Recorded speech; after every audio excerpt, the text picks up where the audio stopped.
વડાપ્રધાન નરેન્દ્ર મોદી ગુજરાત પ્રવાસે આવવાના છે। ગુજરાત પ્રવાસને લઈને અલગ અલગ જગ્યાઓ ઉપર પણ તૈયારીઓ કરવામાં આવી રહી છે। ત્યારે વડાપ્રધાન નરેન્દ્ર મોદી અને જર્મન ચાન્સલર મુલાકાત લેવાના છે। તે સ્થળોની મુલાકાત ગુજરાત રાજ્યના મંત્રી ઋષિકેશ પટેલ, રમણભાઈ સોલંકી, દર્શનાબેન વાઘેલા તેમજ પ્રવીણ માળીએ લીધી હતી। સાથે જ તેમની સાથે ગાંધીનગર અને અમદાવાદના મહાનગરપાલિકાના હોદ્દેદારો તેમજ અધિકારીઓ ઉપસ્થિત રહ્યા હતા અને કાર્યક્રમની જે સમીક્ષા કરી હતી।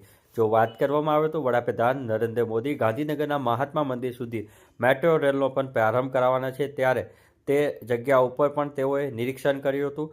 ત્યાં દરમિયાન આયોજન, સુરક્ષા વ્યવસ્થા તેમજ તમામ પ્રકારની કોઈપણ ટ્રાફિક સમસ્યા ના સર્જાય તેને લઈને પણ ચર્ચા કરવામાં આવી હતી। આંતરરાષ્ટ્રીય ડેલિગેશન પણ આવવાનું છે, તેઓ પણ આ મુલાકાતની અંદર આવવાના છે। ત્યારે તેઓની વ્યવસ્થા, વડાપ્રધાનની વ્યવસ્થા સહિત અલગ અલગ જે કાર્યક્રમો છે તેની અંદર તમામ જે આયોજન છે તે કઈ રીતે કરી શકાય તેને લઈને સ્થળ વિઝિટ કરી હતી।